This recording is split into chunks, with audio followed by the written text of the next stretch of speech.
what up mga yo? It's me, Chef again.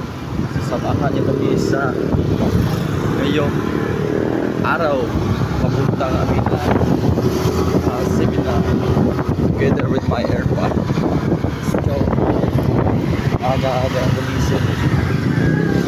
So, nakamotor kami dyan at kitang-kita nyo naman. Dahil di kami makabili ng kotse, kaya ito na lang. So, katungo kami. Isa nga pala, pang patutunguhan namin ngayon ay doon sa hotel ng Eloisa Royal Suites. Dito sa Maximo, Patalinghog Street, Tamea, Basak, Lapu-Lapu City, Cebu. Di nyo na kailangang i-search. Sinasabi ko na sa inyo lahat doon. Kitang-kita nyo naman dyan. Bumababa na kami at sinasama ko ni Airpot guys.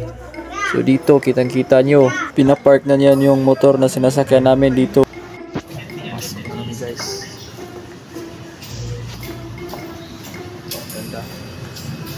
so dun, balikan natin yung sinasabi ko kanina. Nasabi ko na nakamotor lang kami kasi wala naman talaga kaming kotse. So paano yun? Isa pa, mas mahal yung kotse. So baka may mag-donate dyan.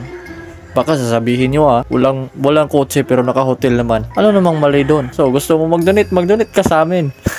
Joke lang guys. Pero di natin alam. Baka may magbigay talaga. Kahit anong transportasyon yan. Basta masasakyan ko. Okay na yan. Di bale wala tayo niyan guys. Basta may Diyos ka lang. Kinikilala mo. Mga tao naman talaga kung tutuusin. Kung ano yung makikita nila. Nakadepende ang respeto sa tao kung ano ang status ng buhay mo. Di ba kung tutuusin sa paningin ng Diyos, patas at pantay naman ang pananaw niya sa atin. Kahit kaano ka pa kayaman ito dito sa mundo. Kung tutuusin, kahit halos lahat ng bagay nandyan at nakuha mo na. Pero di mo yan madadala kapag ikaw ay kukunin na ng Diyos. Kaya ang mas mahalagang gawin, dapat makontento tayo kung anong meron sa atin. At be humble lang tayo guys. At isa pa, dapat mas malaga gumawa tayo ng mabuti sa ating kapwa. Dahil ang paggawa ng mabuti sa ating kapwa ay paggawa ng tama. So, balikan natin yung video. So, sa nakikita nyo dyan, paakyat na ako at malapit na makapasok. At nakapasok na din. Dito, kitang-kita nyo naman na napakaganda talaga ng venue. Hotel nga hotel nga no. At dito sa part na to ay hugas na ako ng kamay dahil kakain na. Kakaupo nga lang pero kakain na agad. Basta klase-klaseng pagkain yung kinakain ko dyan. Halos hinahalo-halo ko na sa loob ng tiyan ko pero masarap naman. Pero konti-konti lang talaga yung mga pagkain sa plate. At dyan, kitang-kita nyo na nilalagay ko sa ibaba dahil nahihiya ako. Maraming mga Korean dyan at mga Koreano. So, nilalagay ko na lang sa ibaba para hindi awkward. Diba? Pag kumakain ka at nagbibideo, halos magtitinginan sila sa'yo. So, ganito na lang ginagawa ko. Pagka-angas ng view guys. Kita mo yung pool. Gandang-ganda talaga dito guys.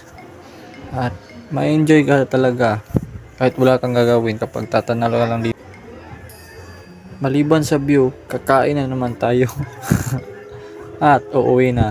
Mga guys, uuwi na kami ngayon.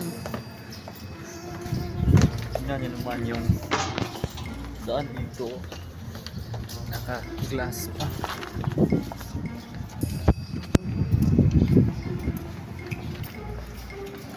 This was the Eloisa Hotel.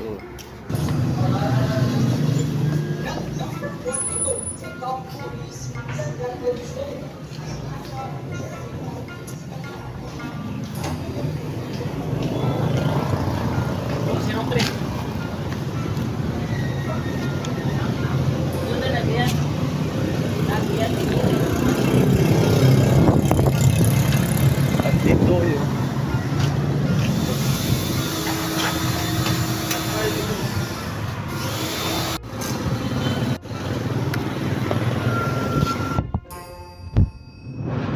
At dito nagtatapos ang kapugian.